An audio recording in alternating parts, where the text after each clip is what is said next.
Hey everyone. So in January 2022, I was lucky enough to launch on a 20-day solo kayak trip down the Grand Canyon.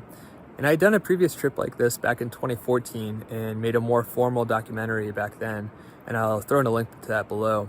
But this time just wanted to keep a really informal video log each day, just talking a little bit about my experience and give you kind of some insight into the day-to-day down here. And then also threw in some tips about things like gear selection, logistics, food. I think things that would apply whether you're thinking about doing a solo trip, a self-support kayak trip, or maybe even a raft trip. So it's super informal. I shot it on my iPhone. I'll probably stumble over my words and say some dumb things, but I hope you get some useful information out of it. And I'll throw in links to any of the guidebooks or gear that I mentioned below, and I hope you enjoy it. So right now I'm at Soap Creek, and like I said, I spent last night here, and then today I decided that I didn't like the river enough, so I actually hiked back up to the rim, right towards 89A, and I got there. It was about a 4-mile hike up to the rim there, and it wasn't easy. And I've got to say, I've got Tom Martin's day hikes from the river book, and I love it because it gives me this inspiration for all these different hikes to do. But it makes me feel like a wimp because in his descriptions, he makes it sound so easy. And there were parts of this hike where it's like, I'm going to turn around because I can't climb up this boulder. And the route finding was pretty hard. So in the end, I made it. I'm glad I made it. But yeah, I think there's a little bit of sandbagging that goes on there. Anyway, I'm all bundled up. I just took a nice bath and can make some dinner here, and I'll come back for tomorrow. All right, so it's day 3 here, and right now I'm at Shinumo Wash. And I guess to start off, I wanted to address the elephant in the room here, which is, why is there no one else in this video? And that's because it's a solo trip, so it's just me. I wanted to go on this trip solo. I had done it back in 2014, and it was a really profound experience for me. And I'm an introverted person, and this gives me a chance to not only disconnect from the internet and cell phones, but also people in a way, and kind of to get into my own head and be okay with learn to be okay with myself. So I think for many reasons it appeals to me, and there are many people who have done double-digit solo trips down here.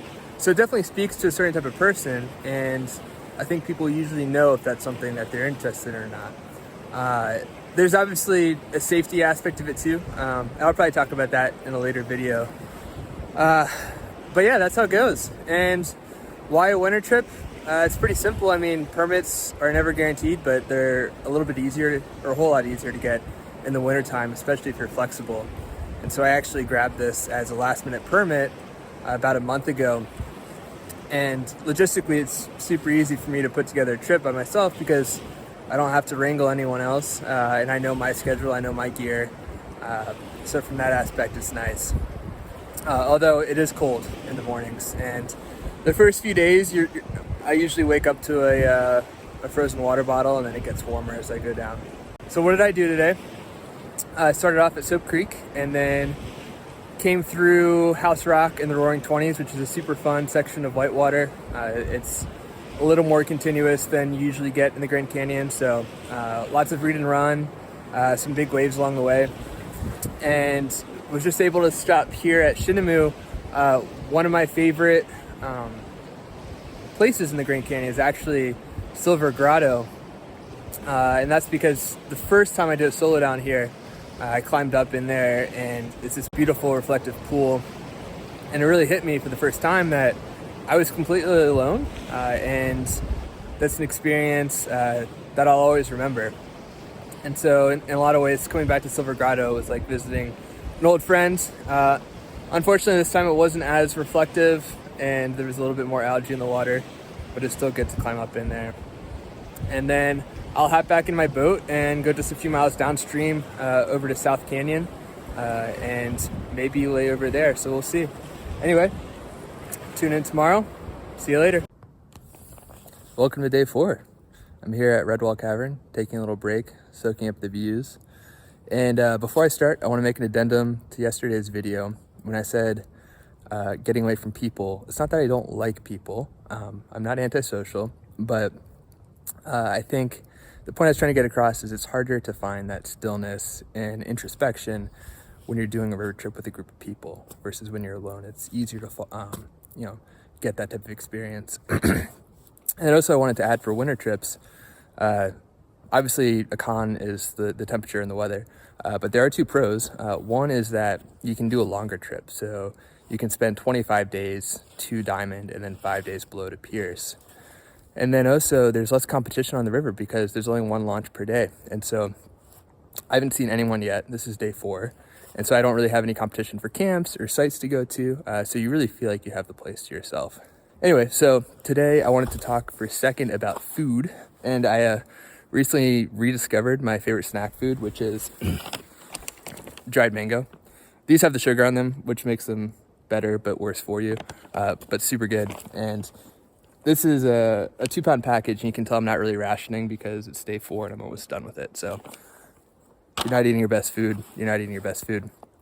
But little tips for packing for food for a trip like this, something I really like to think about is that in a kayak, weight doesn't matter as much, but space is at a premium. And so I try to pack as many fats as I can. And the reason for that is fats have about double the calories per ounce compared to things like carbs and proteins. And so lots of oil, peanut butter, nuts, things like that helps cut down on the space. But food's so personal. Really just bring food that you like. I love Annie's mac and cheese. I bought a ton of those and make sure to grab them on sale when they're $1 a piece. But yeah, so that's a little bit about the type of food I'm bringing. And then I think liquid fuel is always better because you can, for a longer trip like this, bringing a Whisper Light with some white gas is definitely better than a ton of canisters for a little pocket rocket type stove. So today was actually there's a ton of fun attractions on the river. So I stayed at South Canyon last night, and this morning was able to do a little hike up to see some Puebloan ruins up there. And then came back and filled up some water at Vase's Paradise, which is a beautiful spring coming right out of the sheer rock wall. Came down here to Redwall, which I'll show you the view here. But I'm glad I was able to stop because last time there was a big sandstorm when I was paddling by, and so I just passed by it. But this is a great place just to sit down and contemplate. And then a little ways down, I'll stop by Nautiloid, look at some fossils. And if I'm feeling it, maybe go to Nankoweap today. Otherwise, I'll do a half day and stay at Buck Farm. Welcome to day 5 on the river. I'm here at probably one of the most classic views of the canyon. This is from the top of Nankoweap. And I'll do a little panoramic so you can get the full experience. But you've got the granaries, and then you're looking downstream. And especially now towards the end of the day, it's just beautiful. And I rolled up here yesterday at dusk. I put in some river miles and really enjoy paddling in the afternoon, late afternoon in the canyon.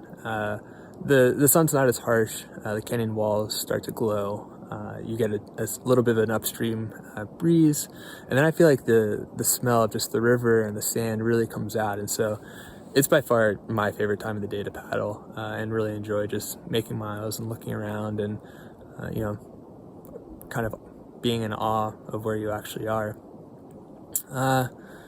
So for today's topic, I think I wanted just to touch briefly on safety, and especially as a solo kayaker or solo outdoors person of any sport.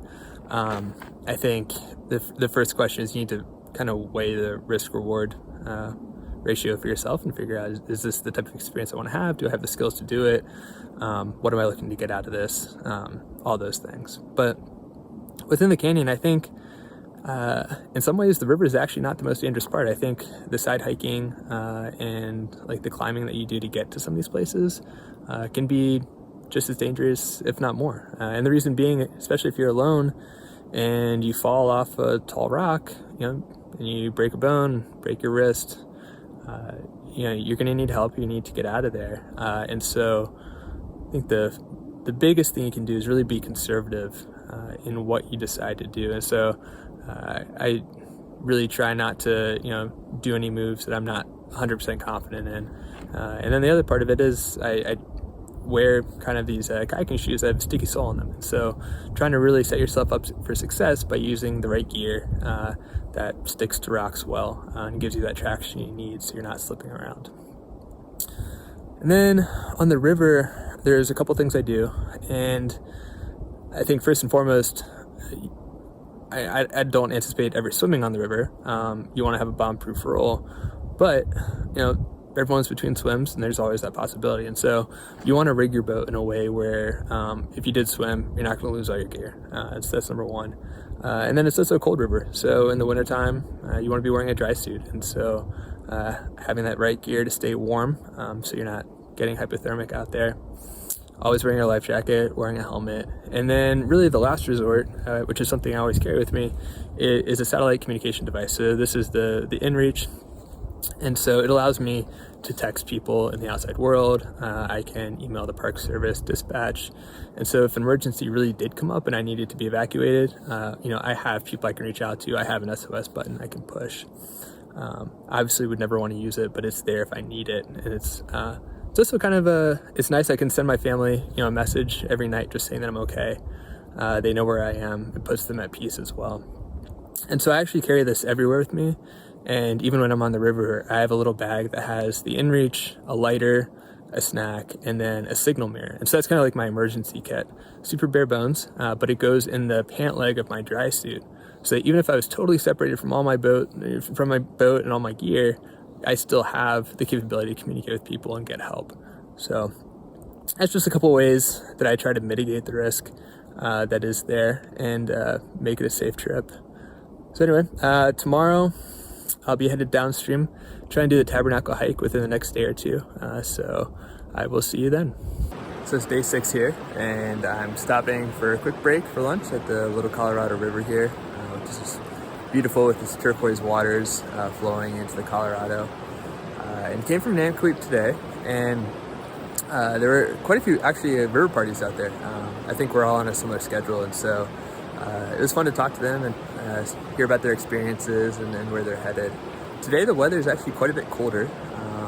It's cloudy and the sun hasn't really poked through, so I had to throw in an extra layer here. But today I'm actually, I'll do a little panoramic so you can check out the view here, and then I'll head down to my boat and talk a little bit about what you might want to look for in an expedition kayak for a self-support trip down a river like this. So I actually paddled down here to above Upper Rattlesnake to set myself up for the Tabernacle hike tomorrow. But just wanted to quickly talk a little bit about features of kayak that are useful if you're doing a self-support trip. You could obviously use any type of large volume boat, but there are a couple features here that manufacturers like Jackson and Dagger and Liquid Logic have put into their expedition boats. And so I've paddled the Katana before. I really enjoy it. A key feature here is having a hatch in the back, and that allows you to really maximize the storage in the back of the boat and you use that volume to its full capacity. Then there's a lot of squirrely water and flat water in the Grand Canyon, and so having a skeg that can deploy really helps your boat track straight throughout those boils and saves a lot of energy and time. And then obviously there's a lot of space behind the seat here. Also having a removable bulkhead is helpful because I've packed a ton of gear up there and it's stuff that I rarely access. And so by having it in the front of my boat, not only does it balance out the weight, but it also saves a lot. It gives me more storage options overall. And then on top, it's nice to have a little bit of bungee so I can put like my extra life jacket on the front. I usually have my sleeping pad in the back and then my poop tube kind of strapped in there as well. And then the last thing I'll note is some of the expedition boats are really long. Katana is 10.4 feet, but there are longer ones out there. I would say it's nice to have a little bit of a shorter boat. The reason being is that it's a little bit easier to maneuver in rapids and to correct. Already with the Katana fully loaded, it's really, once I start going sideways in a rapid, it's hard to straighten myself out. So it is nice to have a little bit of a shorter boat, but that still has the capacity. And this design, I really enjoy it. I would paddle it on creeks and it's nice and wide, it's stable, and it really takes care of you. So those are just a couple features that you might look for in an expedition type boat if you're trying to use something other than just your standard creeker or longboat, and they'll help make your life a little bit easier. So it's day 7, and I'm up here about 2,000 feet above the river on the top of the Tabernacle. And the view up here is absolutely absurd. It's also very windy. But I'll show you kind of what I'm looking at here. So over there we've got the Palisades of the desert, and we've got the river coming downstream, and Tanner and the Sun's rapids are up there. Encore rapids are up there with the Delta as well. And then we've got the Desert Watchtower, which is always looking over us. It's great. And then we follow the south right here. And we've got Solomon Temple right here, Shiva Temple over here, and then so all of this is just gorgeous to look at. It's a fantastic view. I'm gonna get out of the picture for a second. So now that I'm hiding from the wind up here, it's been really fun to boat through this section because 2 years ago, my girlfriend and I hiked that Escalante route. And so that goes from Tanner down to Hance. And through that section, you're going above the river level and dipping back down. And just a really fun, beautiful hike. And so it just reminds me that there's so many ways to see the Grand Canyon. You can only do one river trip per year, and you know it's hard to get a permit sometimes. And so being able to backpack down and stay at river level gives you almost the same experience, and you get to see so many different facets of the canyon that way. And then if you're into pack rafting, you can actually pack raft small sections of the river as well, so you get a little bit of the river experience like that. So today I'm just laying over here, doing this hike, enjoying the view, having some lunch up here, and then tomorrow I'll move downstream and go through Hance, which is the first big rapid of the trip. So I'll see you then. So today's day 8, which I can't really believe. Time really flies by on the river. And I'm at Hance today. So, like I said yesterday, this is one of the first bigger long rapids of the trip. The next few days will have the majority of the harder rapids, with the exception of lava. But looking at the rapid here, last time I kind of took a line around to the right and kind of threaded some holes.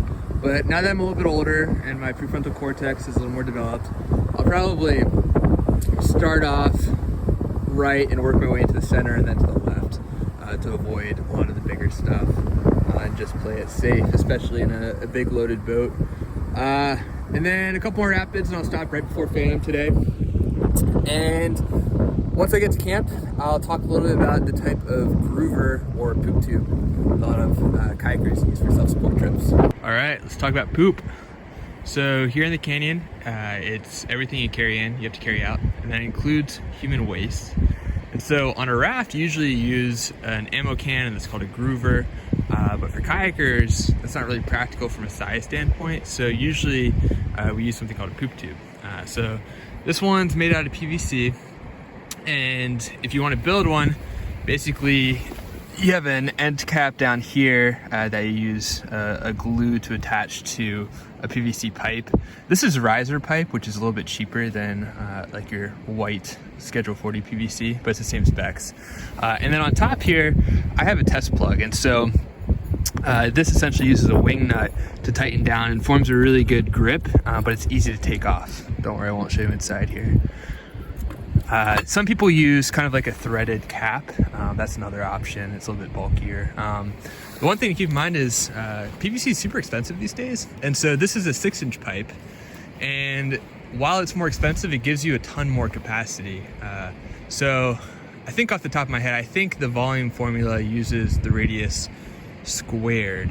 So basically, by using a 6-inch pipe over a 4-inch pipe, you get over twice the storage volume. And so this is 24 inches. It gives me something like 670 cubic inches of space. And the National Park Service recommends having about 40 cubic inches per day per person. And so if you're doing a trip, you can kind of calculate, you know, how big a tube you want to make. But yeah, that's how it's done. And then I've got some of the rigging materials on the outside. Basically, I put this loop around my stern and it gets taut, and then I'll cinch it all down through a cam strap that pulls up on this and keeps it attached to the boat. And then in terms of actually using it, basically you poop in a bag, tie up the bag, and you drop it down there, and that's it. So pretty simple, but it's watertight, it's airtight. I recommend you can get different powders that make your poop smell better, or kind of like make it not hazardous waste. You can also use kitty litter, that's easy. But yeah, that's how it's done. Well, it's day 9, and it's really one of those days you can't beat. This morning the rapids were pretty stacked, so you come through Horn, Granite, Hermit, and now Crystal. And so just a really fun action-packed morning. Horn, there's a hit in there you have to take, and that was fun. Granite went smoothly, and then Hermit, those waves just launch you into the sky there. And so it's super fun. Now I'm at Crystal here, and it brings back good memories, because once upon a time I had some camera courage and decided to plug that hole. But I'm definitely not going to do that this time. I'll be a little more conservative. But the plan for today, I'll probably continue through the gems and then stop somewhere in the Bass area and catch some of that winter afternoon sun. And then just want to talk quickly about the rating system on the Grand Canyon, because it's different than any other river. The rapids are based on a scale of 1 to 10, and so 10 is the absolute hardest, and lava is a 9, and then rapids like Crystal and Granite are 8s. But it should be noted that that rating system is based mainly on the difficulty for a raft to get down that rapid. Whereas in kayaks, you know, some things are harder for us and some things are easier. We're much more maneuverable, but you know, we might flip, but at the same time we can roll up and recover from that. So for example, a rapid like Crystal over here with the holes that are all offset, you know, that can be hard to avoid in a raft. But in a kayak, it's much easier to kind of scooch around them, make it a little easier for yourself. So just something to think about in terms of the rating system. You obviously want to scout all the big rapids and kind of anything you're not comfortable with reading and running. So I'll catch you tomorrow. Welcome to day 10 on the river. We're in the double digits now. I'm here at Bass Crossing, just a small camp right above Bass, and gonna lay over here today and just enjoy the weather and explore around. There's some side hikes, an inscription upriver that I'm gonna try to find and just enjoy it. But yesterday ended up going really smoothly, and I didn't want to jinx myself, but I haven't flipped yet, and so that's going to be kind of the goal for the rest of the trip, and I'll see if I can keep that up through upset and lava. And then also saw another young soloist on the river yesterday, which was awesome to see and just hear a little bit about his experience. So today I think I want to just talk about clothing and kind of gear for the canyon. And so when you're doing a winter trip, you never really know what type of weather you're going to get. It could be snowing, it could be really warm and sunny, you might have rain, you might have sandstorms. You really have to prepare for it all. And so that makes packing clothing a little bit harder, because you're essentially packing for a summer trip and you're packing for a winter trip. And it's actually been pretty cool out here this trip, the first 10 days. Luckily, it's about to get warmer from today on, but it's been in the 20s at night and then 40s during the day. And so, you know, you're waking up with ice in your water bottle, your sunscreen's frozen, your maps, rock hard because it's frozen too. But I'm usually kayaking with a couple layers. So I wear like a capeline on the bottom, kind of a thicker one. I've got 2 fleece layers and just a thin puffy on top. And so that's all under my dry suit. So I'm definitely wearing quite a few layers on the river because sometimes you're in the shade. Sometimes, at the end of the day, your dry suit's starting to leak and you're getting a little damp. So this helps keep me warm. It's much easier to get cooler and dip in the river rather than warmer. And then I've got another layer that is kind of overkill, but I really enjoy it. And so I bring a really thick puffy jacket with me, and I think I've worn this when it's like -20 outside, so it's really, really warm, and it's about as big as my sleeping bag, but It's super nice to get into camp at the end of the day and just pull that out of my dry bag, throw it on. I'm instantly warm and don't have to worry about it too much. So that's a little bit of the gear I bring. Obviously, you're gonna bring like a rain jacket. I've got puffy pants, and so there's a lot of stuff that you have to take into account. But basically, you want to be prepared for any weather that could come your way here. So I'm down here at Elves Chasm, just soaking it all in. Probably gonna have some lunch soon, but this is by far my favorite stretch of river. You've got Shinumo, Elves Chasm, Deer Creek, the Peats, Matt Cat, just a ton of really gorgeous side canyons that come right down the river level. They're easy to explore, and so the next few days I'm just gonna take it slowly through here and really try to enjoy all of it. Happy to say the weather has gotten a lot warmer. I was actually able to wear a swimsuit in camp today, which is really nice. But it's still the perfect temperature on the river where it's refreshing. I've been staying up a little bit later than usual. I've been reading Andre Agassi's autobiography, which actually, it's been really, really good. Essentially, he was forced from a young age to be a child prodigy at tennis and has always hated the sport. And so really interesting to kind of hear his views on it and his motivations behind playing. But yeah, for the rest of the day, I'll make some miles.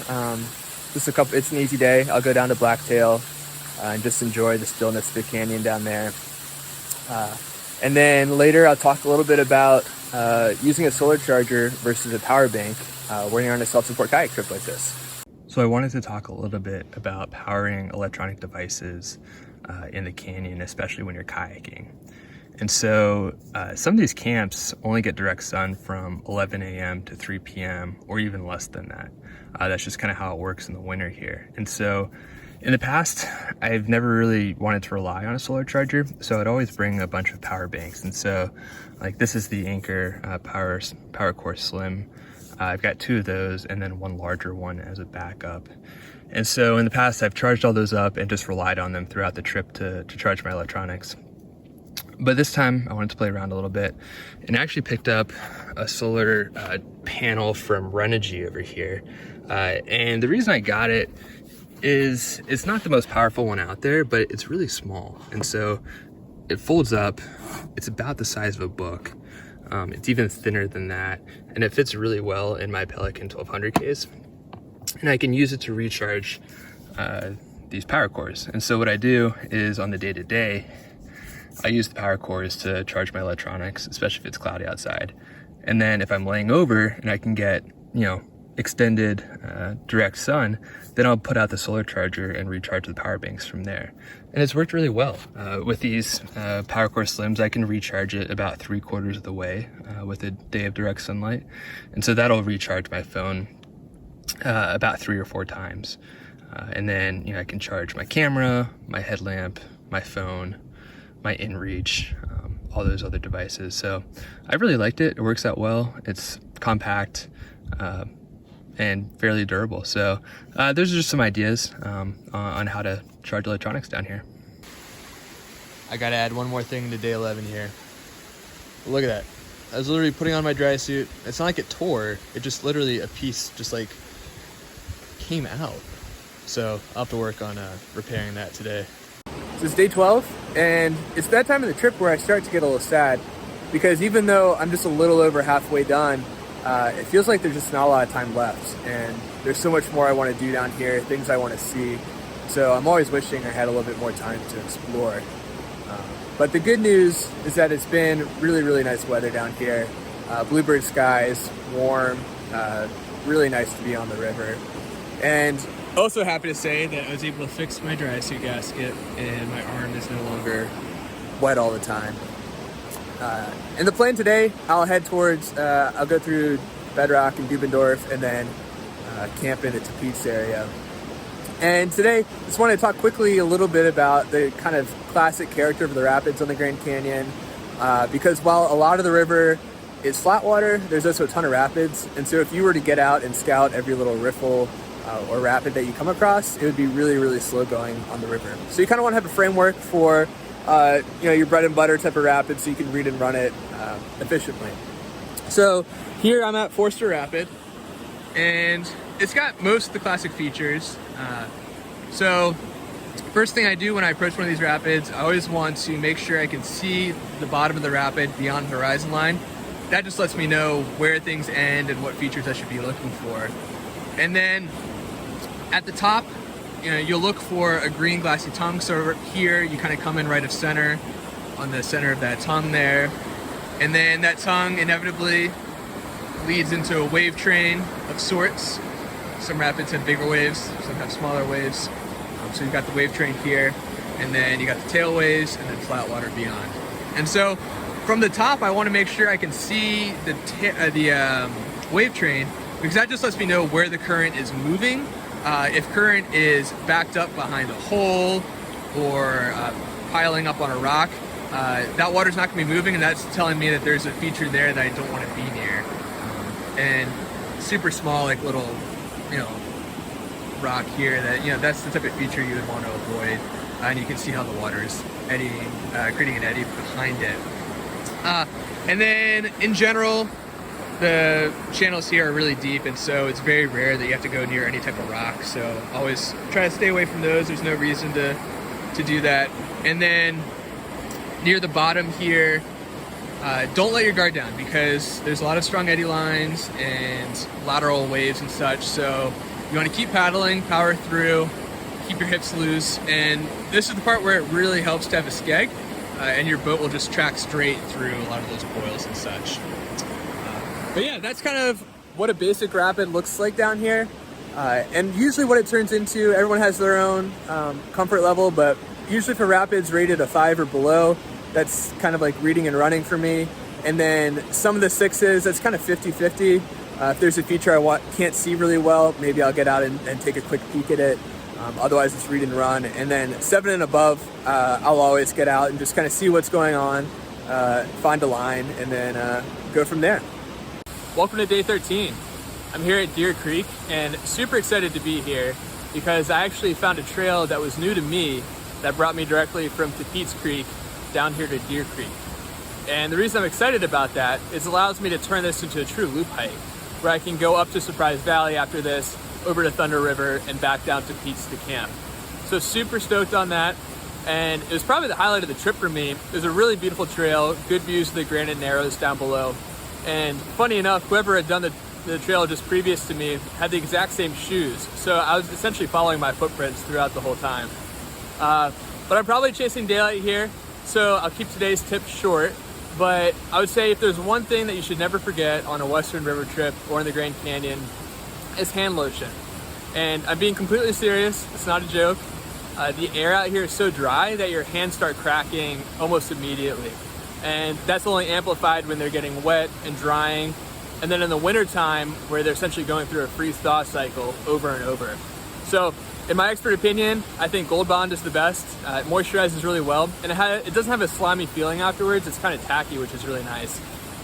And sometimes, if my hands are getting really bad, I'll even moisturize and then put on gloves before I get in my sleeping bag and let my hands kind of hydrate that way overnight. So super important to take care of your hands down here, and I'll see you tomorrow. So it's day 14 and floating down the canyon right now. There's a beautiful glow downstream. Really nice right now. And honestly, pretty tired after yesterday. Ended up hiking pretty much all to Pete's Creek in the dark. And that trail had a whole lot more exposure than I thought it would. But luckily I had a headlamp and all went well. Got back to camp. And today I'm gonna go down, hike up Matt Cat and check it out, and then go through Upset Rapid and go a little bit further, set myself up for lava in a day or two. And today, just wanted to talk quickly about river guides, because the first time I did this trip, I brought the Belknap river guide. And the main reason I brought it then was because it was pretty small and portable, so I could stuff it in my life jacket and access it really easily. And it had all the basic information that I needed about the rapids and such. But this time, I brought the Tom Martin and Dwayne Whitus river maps. And it's a lot larger. It's, a book size, essentially. But it's got spirals, so it's really easy to flip through. And you can see here, I just put it under my front deck here, under the bungees. And it fits really well, easy to access. And really glad I brought it this time, because I feel like it just gave me a much richer experience on the river. So there's facts about geology, archaeology, little side sites along the way. And then the other day I was talking about reading and running rapids.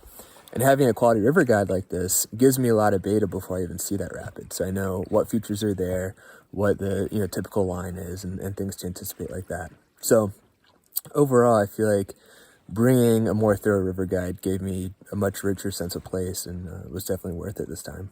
It's day 15, and I'm here at Fern Glen, and the objective today is pretty simple. It's really just a true rest day. I'm going to do some reading, maybe some stretching, but mainly just relax. And it's a super beautiful camp. You can see that's the upstream side there. The only downside is that in the wintertime, it doesn't really get direct sunlight down here, so it can get a little bit chilly. But luckily I was able to get some sun at the top of camp this morning. And you might say I'm lazy because I've taken so many layover days on this trip, but there's a reason behind it. And for me, my favorite parts of being in the canyon are paddling down the river, hiking and exploring side canyons, and then just enjoying time in camp. And packing up and loading my boat is very, very low on that list of priorities. And it takes a good bit of time in the morning to get all my gear together, play Tetris with my boat, and then get out on the river. And the same goes for coming into camp and setting it up. And so by taking a lot of layover days, I minimize the time that I spend setting up and breaking down camp, and maximize all the other fun things on the river. And that's not unique to kayaking. Rafting is the same. It takes a lot of time. So just something to think about if you've got a longer trip and you're trying to plan out how to spend your time. And honestly, the other reason is my back's not that great anymore. And I like to have my boat up in camp here so I can just get food and supplies right out of the boat and out of the hatch instead of going down to the river. And it takes a good bit of energy to get a boat fully loaded expedition kayak from the river all the way up here. So I try to minimize that work, and for all those reasons, that's why I take a fair number of layover days. And also wanted to add from the video the other day about preventing cracking with hands. I forgot, for kayakers, using pogies is huge. I know they're kind of goofy and they're not fun to use, but it really helps prevent cracking with your hands. One, because it prevents water from running over them all the time, and then two, it kind of creates a buffer with the air and the breeze so they're not drying out and then getting wet again. So definitely something to think about and worth bringing on a winter trip. I will catch you downstream tomorrow. Day 16, it's lava day. So here at Lava Rapid, this is the last big one of the trip. And the typical raft line is usually to come in on this tongue and then punch the V in the wave hole down here. I'll come in with a little bit of right to left momentum and just go through the lateral just to smooth it out a little bit for myself. But feeling good after yesterday, had a nice rest day. Ironically, the morning was probably actually the low point of the trip for me for two reasons. One is I was kind of annoyed at myself for picking a camp that ended up only getting 1 hour of direct sun all day. So it was a little chilly. And then while I was annoyed at myself, I was getting water from the river and actually slipped in up to my waist with my clothes on. So it took me a little while to warm up from that. But the afternoon was really nice. And today I'll go through this and then head down to Parashant and then do some hiking tomorrow. And today just want to talk a little bit about how the rapids on the Grand Canyon are formed, because I grew up boating on East Coast rivers, and most of those, the rapids are formed by the bedrock at the bottom of the river and just the character of that. Whereas on the Grand Canyon and a lot of western rivers, the main mechanism for forming rapids is from side canyons. So the side canyons will flash and it'll send a debris pile down into the riverbed. And what that debris pile does is it kind of builds up almost like a dam. So the river gets dammed upstream of it, and then you have a gradient that the water flows down, forming a rapid, with rocks in there and all that. So if we look over here, we've got lava downstream, and then this is Prospect Canyon up here, which is actually a fairly steep drainage. And all of this stuff here is debris, part of the debris fan that's come out of Prospect Canyon. So lava used to be a whole lot bigger, and the river's kind of eroded through this. But yeah, that's how rapids down here are formed. So when you're at a significant rapid in the canyon, you're almost always next to a large drainage or side canyon that caused that. And that's also the reason that the Grand Canyon is very much pool drop, because the flat water is formed by this debris damming the river, and then the rapids formed when it falls down that gradient, and then that process starts all over again. So I always thought that was interesting because that was new to me when I started boating these western rivers. But yeah, that's how all these rapids are formed. Super happy with that run. Felt smooth, didn't flip, and that's really all you can ask for. And of course I'm biased now that I'm downstream of lava, but in my opinion, I feel like in a kayak, it's not that much more technically difficult than a lot of the other rapids on the river. But it's the one that everyone knows about, and so it kind of gets hyped up in that respect. But pulling over here for some lunch and excited to explore the rest of the river today. Well, welcome to day 17. You gotta be careful what you wish for down here because it's an absolute scorcher of a day. So I actually hiked up behind camp up the wash a little bit to get some shade to relax in. But I'm super glad I'm on a winter trip down here because I'm not very heat adjusted right now and don't think I could put up with summertime temperatures in the canyon. But this morning, I had planned on doing a longer hike, but was just finishing my next book, When the Air Hits Your Brain. And it's written by a neurosurgeon, and it's essentially a collection of vignettes from his medical school and residency training, particularly kind of focusing on the human side of medicine. And it was super fascinating, really well put together, and I thoroughly enjoyed it. And it also brought back some memories of my neurosurgery rotation. And it's interesting how little some things have changed in 30 years. So yeah, really enjoyed that.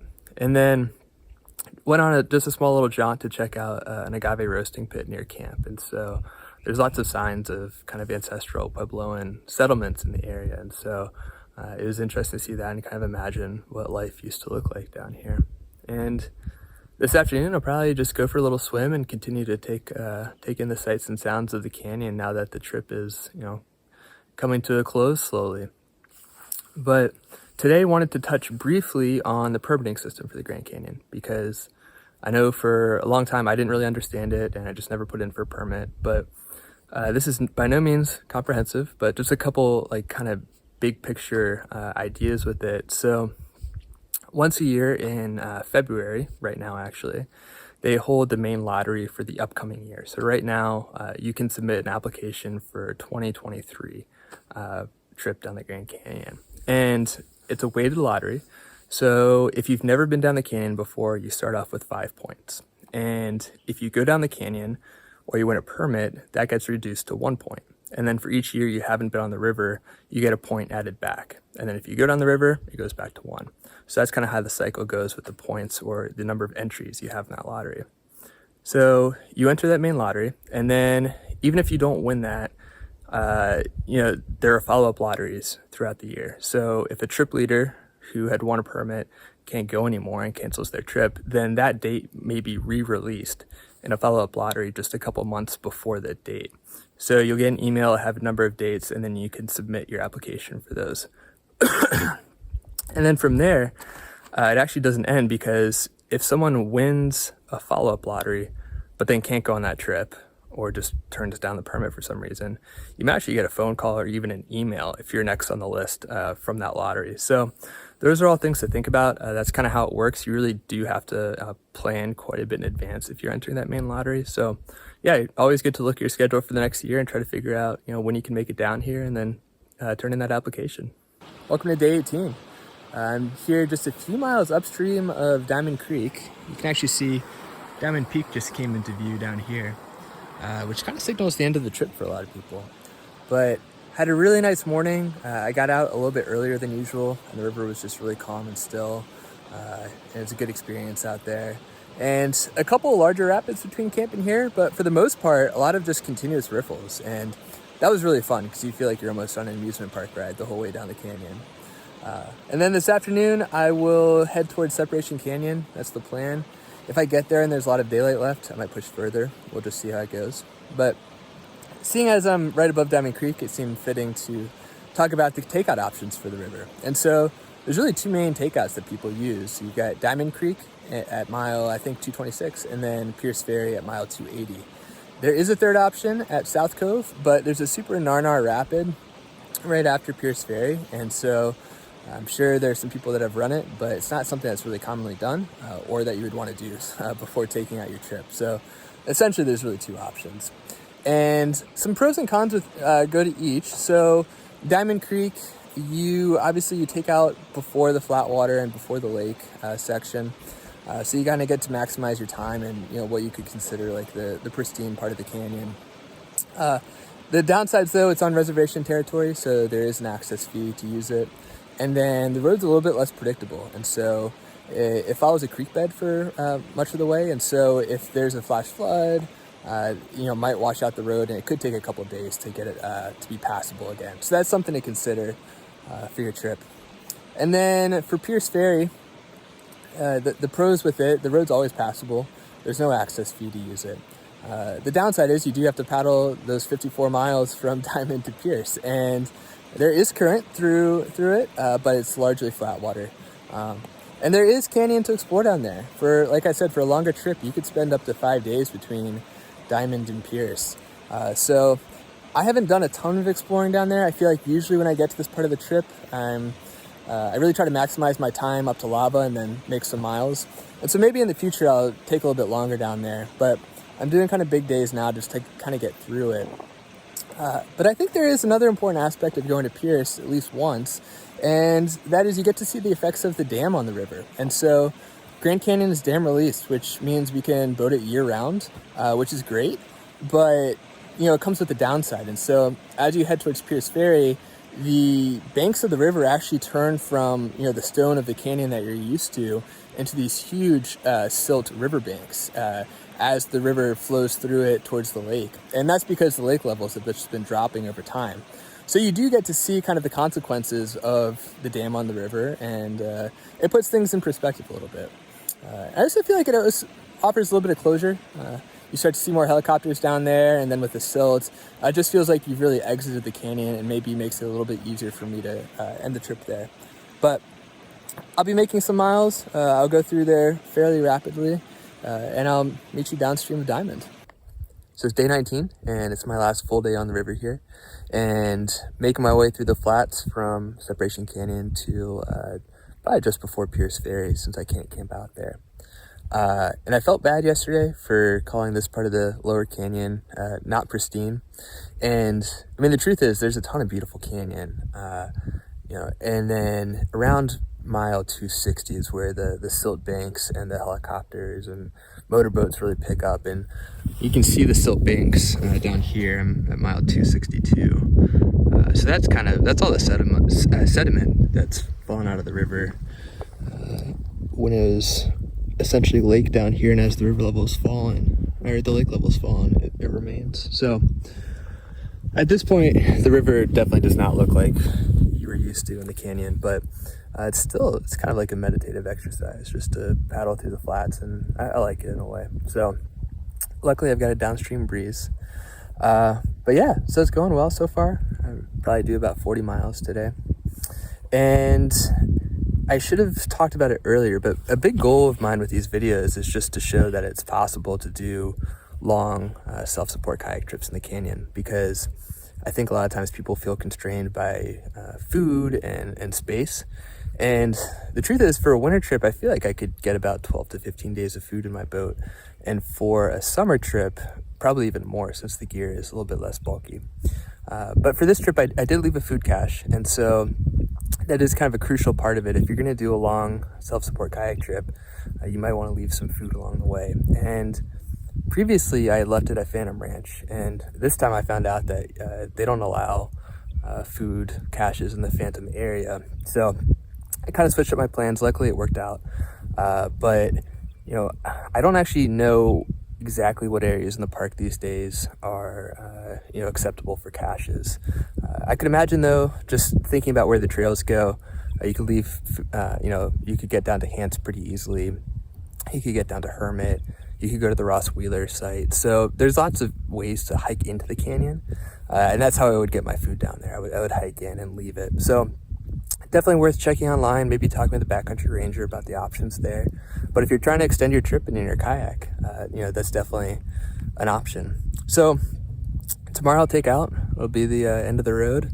And it's been an awesome trip. I feel really rejuvenated, ready to, kind of go back in the real world. And, it was pretty cool for the first 10 days, but I didn't get any snow or rain on the trip. So the weather's been beautiful, really sunny. You couldn't ask for more. So I'll catch you at the takeout. So it's day 20. It's the end of the road here. And honestly, it feels like a dream. Those 20 days flew by. And last night I camped at 279 just to be close to the takeout because I've got to make some miles back to the East Coast soon. But it wasn't the grandest of camps. There were a lot of cows around, but it had really good views of the Grand Wash Cliffs, and yeah, pretty good down here too. And then I've got all my gear that I'm starting to break down and pack up and get all the sand out of everything. But since I'm taking everything out of my boat, I figured it'd be the perfect time to talk a little bit about some of the required gear that the Park Service requires for a trip down the canyon. And more kayak specific, obviously. But I kind of pulled aside some of the important stuff. And I guess to start off, I'd say the MVP of the trip definitely went to this folding little like tripod stool. I kind of picked it up on a whim, but it was super handy in camp, like while I was cooking and while I was packing my boat, to have something to sit on that wasn't super sandy and gave me good support because my back always needs that. So definitely would recommend bringing something like that. I could strap it to my back deck on top of my sleeping pad super easily. Like it folds down really nicely. So definitely worth it. But let's see. So I just set aside a lot of the major stuff here. This is not comprehensive, but breakdown paddle. I always think it fits really well in the bow of my kayak. So I kind of slip it up into the bow in front of the bulkhead, and then I'll put one of those triangle shaped Fuda bags on top of it. And that seems to they mesh really well. Food strainer gets super gnarly during the trip, but any food strainer works. I like to break off the handle just to make it more portable. Got a first aid kit and repair kits here, and as you can see, they don't have to be super large, especially for a solo trip, but it's got all the essentials, like your Benadryl, your bandages, gloves, antibiotic ointment, water purification, duct tape, Sharpie, things like that. And same with the repair kit. This is like the repair kit and boat patching kit. So I've got duct tape for boat patching, some E6000 glue, which just works for everything, lighter, some 303, which is actually pretty important because the dry bag seals will get super dry on the river, and so it's nice to kind of lube them up. I got a ski strap. I guess it would be useful. Camp straps would do the same thing, and then some dental floss just to stitch things up. They say they want a hand wash system. Honestly, soap just works well for that. And then over here I have some rescue stuff. So this is actually a legit signal mirror, and I don't know, it's got directions on the back. I've never used it. I would honestly be interested to hear from the Park Service how many rescues are actually initiated by signal mirror in the canyon, but you gotta bring it. Here's an inReach. I had talked about that, but did want to note that you can't text the emergency number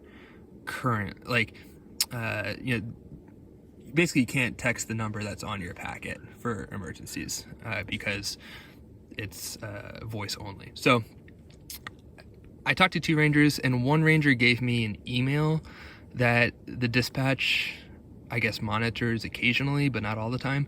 So basically, if you actually got an emergency, don't text the emergency number, just push the SOS on your inReach and then take it from there.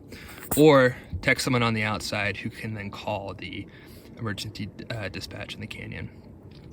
Okay, this is the orange panels to make that X for the helicopters, and so I think it has to be 8 feet, 2 panels 8 feet by 3 feet. So the thing a lot of people use online, if you search for orange tube tent, I think it's by Cochran.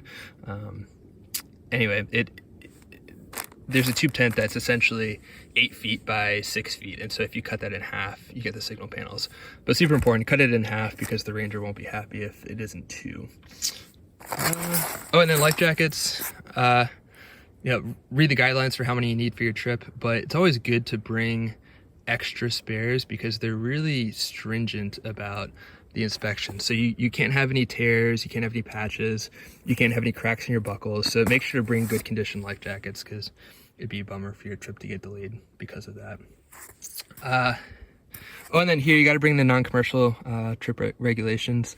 And to save space and paper, I just printed out 4 sheets to a page and double-sided. So that makes it a lot smaller. And then, you know, never forget your hand lotion. Not required, but important to bring. So anyway, that's it. You know, honestly, I think this turned into a pretty long video. So if you're watching to this point, you know, I commend you. But I hope you got some useful tips out of it, and or, you know, at the very least, maybe some inspiration for a future trip of your own. So please leave any comments or suggestions below. I'd love to, you know, hear what you'd like to see in future videos, and otherwise I'll see you on the river.